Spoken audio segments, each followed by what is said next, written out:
Howdy folks, I'm Mark Root and welcome back to Nomad Boatbuilding. Today on Building Gannet we are going to install the shear planks on the boat. These are our last planks. There's a long tradition in wooden boat building of having a toast when you put the last planks on the boat, and because of that we often refer to those as the whiskey planks. Now before we can hang our shear planks though, we've got to deal with our Inwales. We haven't installed those yet, so let's just take a look at that first. So this boat has sort of a funny in-whale configuration. Why the in-whales are going on before the planking is finished is because there's a whole bunch of flare in the bow of this boat. Because of the amount of flare, the in-whales need to get trimmed down a fair bit on the outboard lower corner in order for it to all work together. I think it's too much to try and twist the in-whales into position in the finished boat. And so Ian has opted for having the in-whale installed earlier, hence the notches in the molds which were displayed on the plans. And he's made them in two pieces, obviously because there's a fair bit of bend here. These are basically like about an inch wide by 5/8 of an inch thick. And they just infer, they just barely make it. In fact, when I was bending the one on the other side, it in fact broke. That could very well happen on this one too if I'm not careful. So it goes in two layers, and then the outer layer is going to get faired off to match where the planking goes. And I thought I would get this in now before this next plank goes in, just in case I need a little bit more working room. I didn't want to get too tight in here. If I had this plank in the way, it'd be very hard for me to see what I'm doing on the inside. So I've started this process by just bringing this batten in, laying it along where my shear line has got to be, and then I was running my saw right along it, just letting it fall into whatever angle it wants to land in here, which doesn't conform to the stem. It doesn't twist down to meet the face of the stem. It comes in at a bit of a weird angle to it. So I wasn't sure how to fit this in. I decided to notch it into the stem. The plans have no information about how you might fasten this in. So this seemed like the best idea. So I could butt it to the transom, and I've got my transom fashion pieces back there in which I left little ears that these could notch into, and I could clamp to those. Those ears are going to chop out later on because they get in the way of having a nice clean looking quarter knee. But for now I've left them in, and so they're to facilitate hanging onto the in-whale. So I thought about that early. Up here I hadn't thought about anything, so that's where we're at. I think I'm just going to try popping a finishing nail in here, leaving a, what should I do? Cut the bottom one first? Yeah, maybe. So maybe we'll put a finishing nail in. We'll bring it up just a hair high to allow for my saw curve. So that's just a guide. I'll bring this in. It looks like that could come up a little higher. There we go. And I'm going to get a clamp onto here to hold it. This feels like it's going to get in my way up there. How to clamp things is always the challenge, right? If I take my saw, clamp's not in the way, good. I'm just going to run my saw right up against the in-whale and use it to guide me.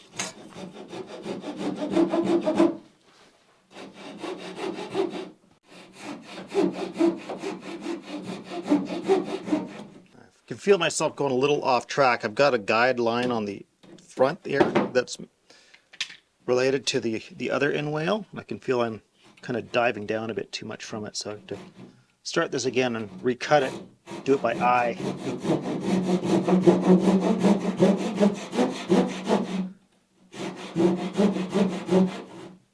Now that's started, I can do the top one. I think I'll just pop a finishing nail in underneath. Pretty much right in this from the saw curve, a little below. Try and get it below. There we go.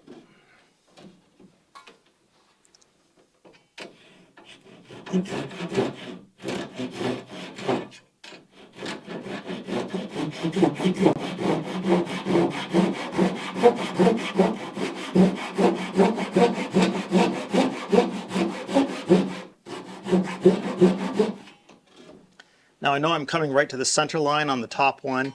The other one kicks out a little bit more, so I can match it to my other side. The trick is going to be figuring out where to stop it on the inside. I got to kind of go a little at a time until my batten lands fair, basically.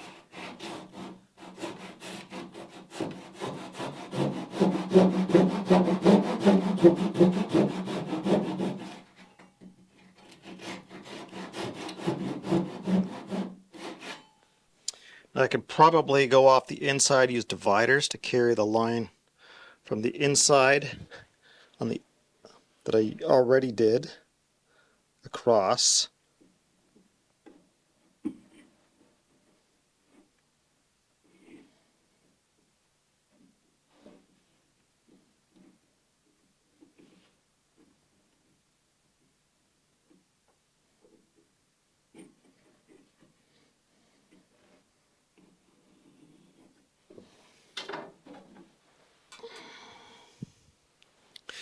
Geometry can be a very valuable tool for figuring stuff out.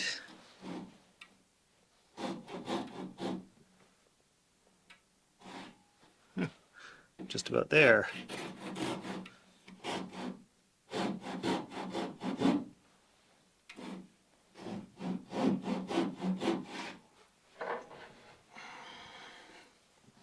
From here on out, it is chisel work.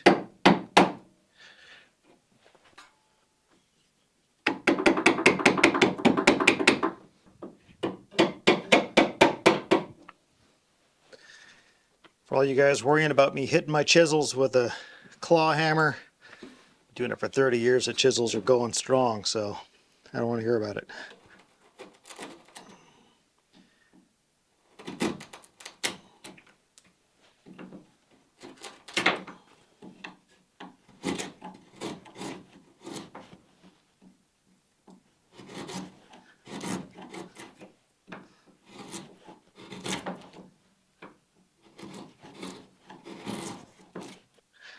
Now I'm not going to get too fussed if I overshoot my line a little bit and I end up with some epoxy filling. For the most part, this is all going to get buried inside and out, so if I got a heavy epoxy line there, I don't really care. I mean, you always want a nice tight fit, but sometimes it ain't worth the wrestle.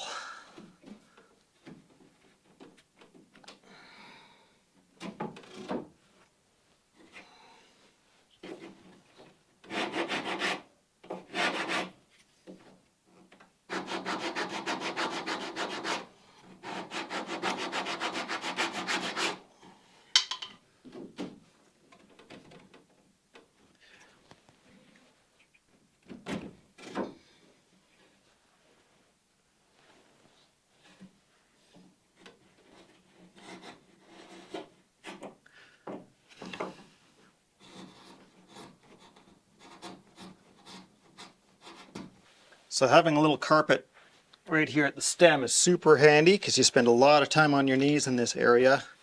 Good way to keep your tools up out of the dirt, of course. Make it a nice thick one.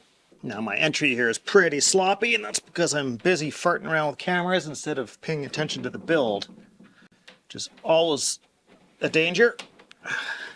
But that's a general idea. Spend a little more time, get that fitted nicely. Then this gets glued and screwed in, and then we move on to doing the one on the outside. After that's all said and done, we've got a fairing job to do to fair these into where the planking needs to go. I need to get the next plank on before I can do that job properly. And one thing that tends to happen if you've got a boat with flare is this next plank that's going to run along up here, it might not, like we're probably getting close to where we don't need a bevel on this plank here, but they're not necessarily meeting in line. The other one's kicked out, so I might have to impose what's called a back bevel onto the plank that's going to go hung on the boat, which means I got to take some of it off the inner edge of that one instead of off this one. With our Inwales installed, we can start the process of beveling them down, and this is really exactly the same process that we use when we're beveling off the edge of a plank. There's one important difference though, and that's that the edge of our plank also needs beveling. So that just means we have to check both surfaces and work them both down at the same time. So I use the sole of my block plane to check for that. Just looking for the high spots, slowly work my way down until I've got a straight plane across both edges.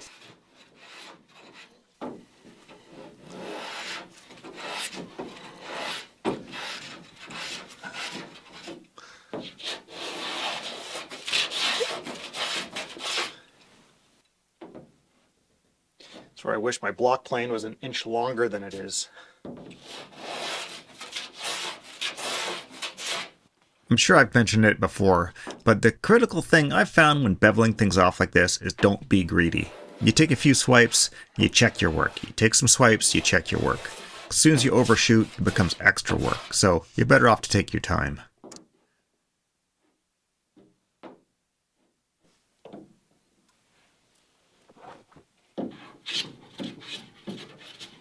If you're liking these videos, you can support me by giving me a thumbs up, throwing me a couple of bucks or super thanks, subscribing to the channel, turning on notifications, and of course, you can join me over on Patreon. Find links in the corner or down in the description.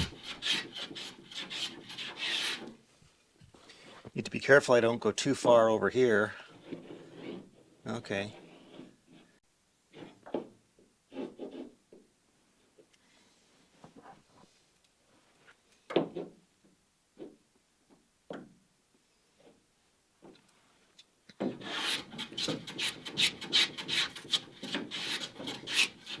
Kind of get it close, I start to try and get it where there's a sort of a healthy margin of material to take off.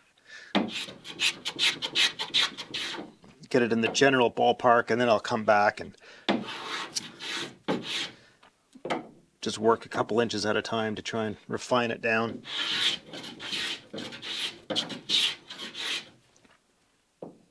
So this particular arrangement on this design, in which we've got an inwale that needs to get beveled to match the planking, is not necessarily unique. But what is unique here is the fact that there's a lot of flare here. Lapstrake boats very rarely have flare. There are some cases in the boats from the 50s, power boats, which is where you'll see a lot of flare up forward. But in general, we don't tend to see a lot of flare on lapstrake boats. So this is a little bit unique. And in beveling off this inwale, we're stuck with the problem that because of this flare, this plank no longer projects enough so that this gets beveled off. At best, it comes flat, but more often than not, as we get forward here, we actually end up having to have a back bevel on the mating plank in order to get this to match properly. And so in doing this, I have two choices. One of them is I bevel this off to match the top of this plank lap. The plank that goes here could simply get placed, leaving a gap back here, which we fill with thickened epoxy. So we put a good heavy bead of epoxy in here, and it just squishes down, it fills the gap, tool it off, and it's good. Nothing wrong with that at all. So if I wanted to build this boat without epoxy using a different adhesive, for instance, Titebond 3, which is basically like a PVA glue, waterproof, but isn't made for gap filling. And so we need to have a really good mating surface there, just like you would glue up anything where you don't want gaps. In order to get this to match properly, what I would have to do is actually bevel this off so that it is in line with the bottom edge of this plank.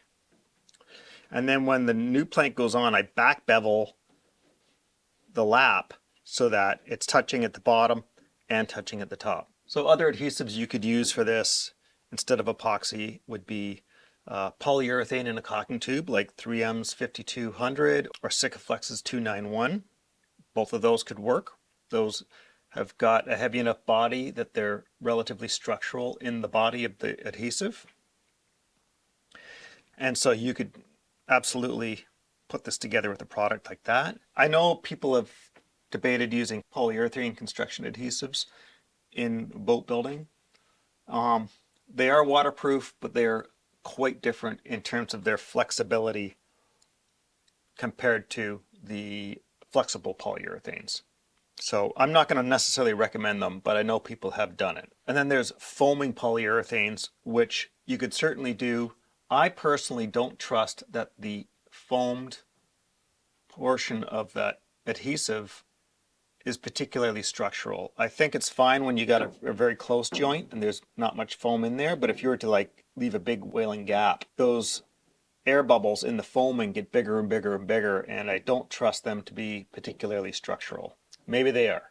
I don't know. I've never tried it. I'm not going to try it. My main point here is that beveling this off is a matter of making a decision as to whether or not you're going to back bevel this plank or whether you're just going to fill it with epoxy. I'm feeling a little bit like I think I'm going to go with the fill option as opposed to the back beveling option. And while I prefer the idea of back beveling in a way, it is a whole bunch more work. And I'd really just like to get this on. I'm going to be putting fillets in these laps anyway, so it's not really a big deal to have an extra heavy glue line down in through here. So one of the other things I'm doing as I'm beveling these off is I'm leaving a little bit of meat down here. There's like a shy 1/8 of an inch where I'm not quite down to the line yet. And I'm leaving that until I've sort of got the general bevel figured out the whole way, and then I'll come back with another pass and refine it so that I get a knife edge down here at the bottom. That means the planking gets a nice clean line down here, clean seam. I'd rather not have a gap down here where there's epoxy squeezing out. Once I've gotten these really close, what I'll do is I'll take a sanding block and I'll try and get this justified up to that line up here, and I'll just give the whole thing the once over to try and fair this out perfectly to match that angle, and that's going to help to fair out any little bumps along here as well. You know, one thing you could do, if you're really anal about getting a perfect fit and you didn't want to back bevel, you could run a rabbet the whole length along that plank, everywhere that it would otherwise have a back bevel, so that this plank can now tip down and nest into the adjoining plank at the right angle. I think that'd be a pretty fussy to do, but it's a possibility.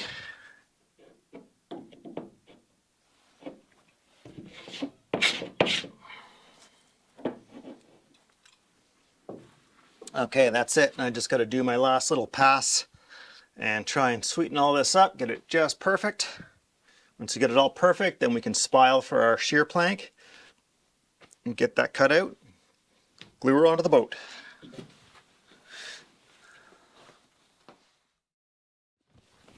All right, it's whiskey plank day. Whiskey plank is the last plank you put on the boat. In most cases, it's usually running around midships, usually in the world of building with Carvel planking, but we're doing lap strake, so our whiskey plank day is the shear plank. Okay, here's our last plank.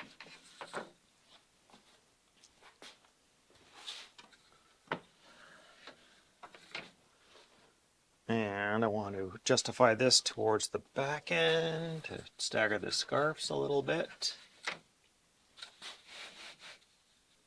So there's a technique I wanted to share in which we cut out both halves of the planking separately and then scarf them together on the bench before putting them on the boat. And I wanted to show you how I would do that. This plank doesn't really have enough shape to justify doing that, because I could basically get out of one 9-inch wide piece of planking. It doesn't make any sense. But if you're doing a plank that was a real banana in which you needed, you know, it would take up, say, double this to get the shape out, it makes total sense to do it this other way. And the way that you do that is you basically lay out the plank lines as you normally would. Of course, in this case, you would only have half a plank to do it on, and you got to make sure you extend those plank lines beyond the midpoint. Cut out those planks, clean them up, but in that area where it's going to transition to the other plank, you want to leave it oversized. So you swing north of those lines on both sides by, say, 1/8 of an inch or something like that. And then in order to glue it up, what I do is I take the spiling, I lay it on the bench, and I put some finishing nails in at a few control points along each end, leaving the middle portion where the scarves overlap and the line, and it's not quite to the lines. I leave those unencumbered by the finishing nails. And then you basically overlap the two planks and figure out where you want your scarf to go. Pick the spot, add or subtract plank length from that point in order to cut the scarf, pre-scarf it, and then you set it up back on the bench. And now you justify those plank halves to those marks, and you do your glue up. And if you've done it all properly, the finished glue up will match your spiling. The final bit is you just fair those last two little bits together where they overlap, and that's why you want to leave that bit of extra material so that make sure you don't end up a little bit shy where they're scarfed. This is ready to go on. I just want to little shift back and forth to make sure that you haven't tweaked it. You don't want to slide this way to justify it onto your plank. You want to go fore and aft so that it minimizes the amount that you might be tweaking your spiling. Okay, that looks good. Now grab some weights and put some weights on the spiling so that it doesn't shift anywhere.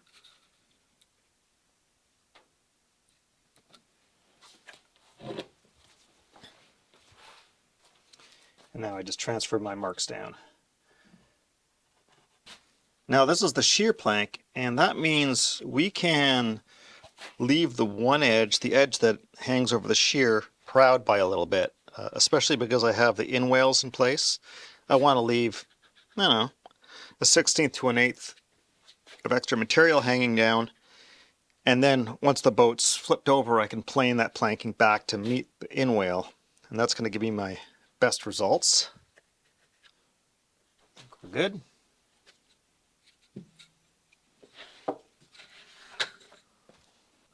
Remember, always be gentle with your spiling, even if you've marked it down already, just in case you need to put it back on for any reason. Maybe you missed something. Okay, now nails at our spiling marks.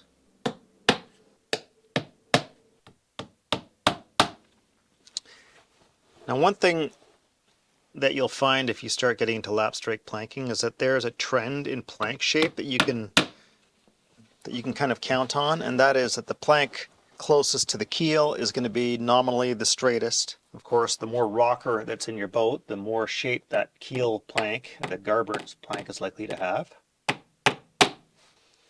And as you approach the turn of the bilge, they usually become a huge banana, and then suddenly, within the course of one plank, when you get to what's called the binder plank, they tend to suddenly straighten right out. The binder will often be like really straight. And then as you approach the shear again, they start going from straight to more and more shape. Now, in a boat that's got that's very beamy up forward, and especially that has flare with a relatively flat shear, as this boat does, you're going to find that that shear plank, rather than being a banana, has a big S shape. And this is the case with this one. You can see how it's kind of flat here, swoops down, and then comes back up again. And it will look like it droops, like the plank is drooping to a certain degree, but that's just the effect of the flare. In fact, if you're building a boat like that and you're concerned about the boat looking like it's got a drooping shear near the stem, there's a thing called a shear correction you can do. It's a mechanical graphic process you do at the lofting stage. It has the effect of kind of adding about 3/4 of an inch extra shear to the boat in the lofting stage that when it's translated into 3 dimensions looks more correct. Okay, that looks nice. So using weights like this is actually the first boat that I've ever done that with. I usually will use finishing nails on both sides of the batten, but this is proving to be a nice little time saver. Don't know why I've never done it before. It just has to do with the way I learned how to build. One thing I never do is put nails through the batten. You do that and the batten can't move effectively. We need the batten to be able to move in order to justify to a fair line.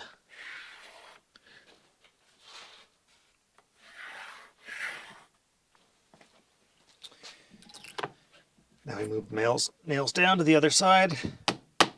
Now if I didn't mention this before, at each plank I switch which end of my planking stock I justify it to. So this time I've gone down to the stern end of the planking stock. The last plank I went as far as I could towards the bow, and that's to stagger the scarfs. As I've might have mentioned before, I don't think you really need to worry too much about staggering scarfs in a glued lapstrake boat, because there isn't any inherent weakness in the scarf, which is not the case with a traditional boat or a Carvel built boat. In those cases, anywhere the plank ends is a little bit of a weak spot, and you want to stagger those weak spots by staggering the joints.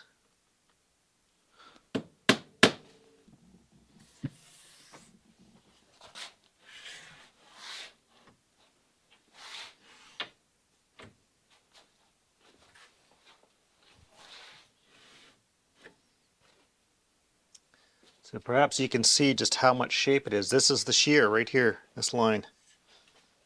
How much of a bow that has to it in order to accommodate the flare.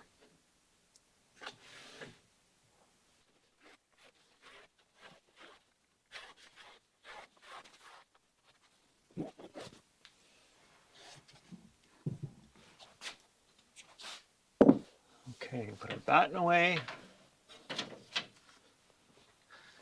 And now I found the best way for cutting these is throw on some blocking underneath.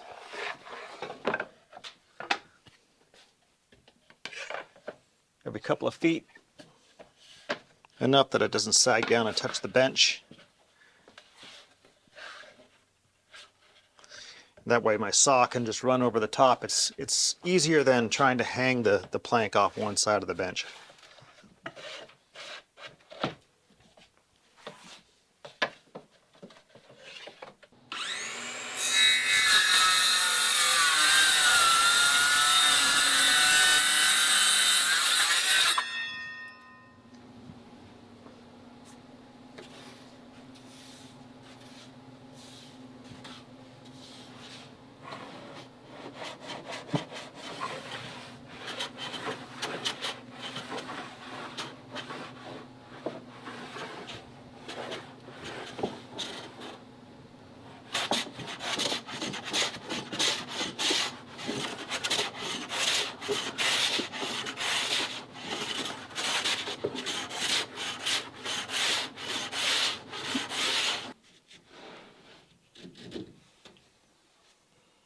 All right, one of the things you might consider when you're making transoms, you put ears on them. At least that's what I call them. And the purpose of the ear is to basically give the rub rail something to cap up against. It sort of gives you a better finish to the boat. So the transom just gets shaped to sort of meet the outside edge of the rub rail or something close to that. So when you have an ear, we want to also consider the planking has to lap onto that ear. So if we're leaving the shear line oversized for trimming after the boat's turned, we do need to sort of dial it back to the right depth right here at the transom ear. And so I've got to adjust the angle a little bit.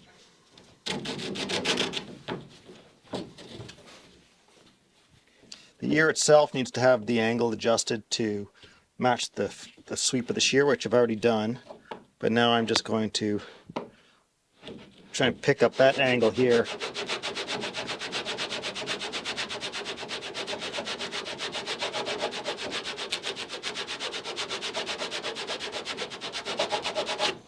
There we go. That's giving me a nice tight fit. Okay, now that that's done, I can concentrate on doing my gain back here. Throw a clamp on there, and I want to go up to the bow and get the bow dialed in as I've shown you before.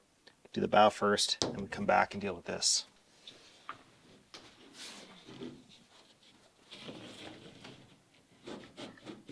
Yeah, I got something wacky going on with my fit, so I got to figure out what that's all about.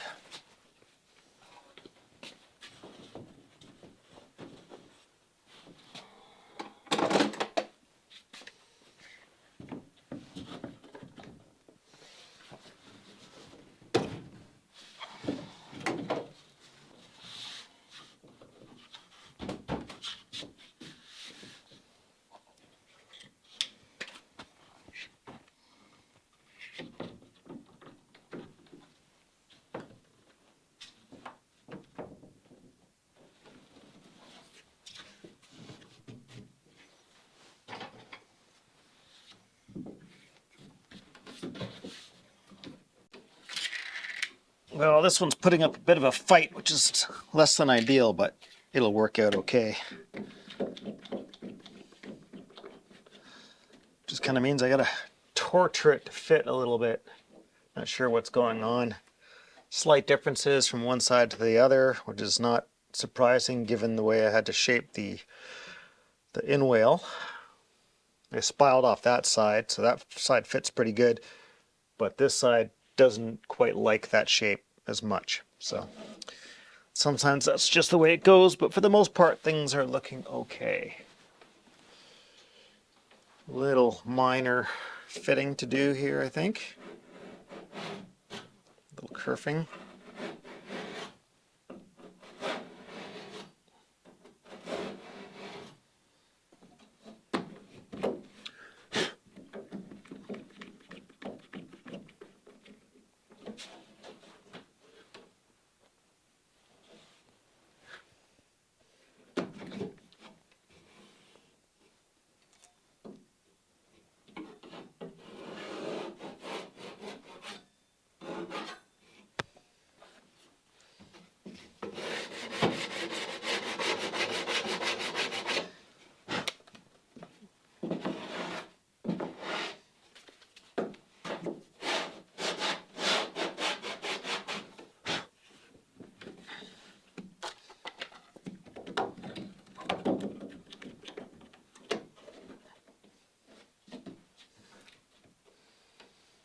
Okay, well, I think that looks okay. It's about as good as I can expect to get it, I think.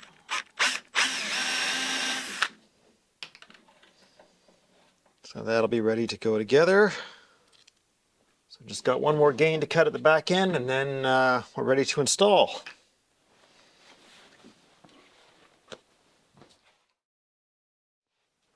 Last plank, whiskey plank. All right. I ran out of my low viscosity Thixo total boat epoxy, so I had to go back to my usual West system, which is fine, but boy, I miss the convenience of squeezing that stuff out of a tube, that's for sure.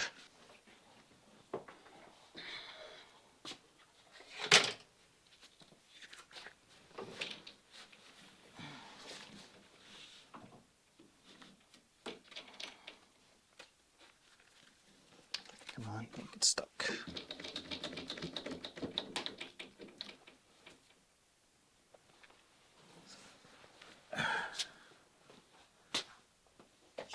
It's always harder to get things fitting just so once they're covered in epoxy. Everything gets slippery and nothing quite stays the way you had it before.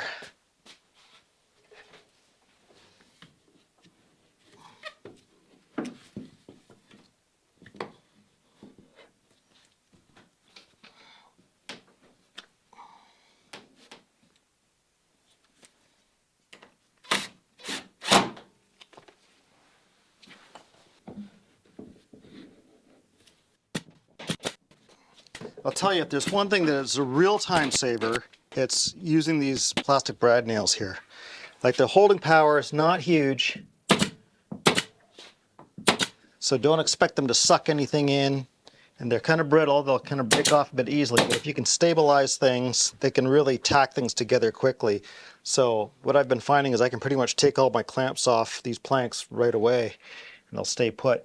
On this one, I'm going to leave some up here because there's a lot more tension up here in this area where I'm kind of trying to wrestle the planks down. But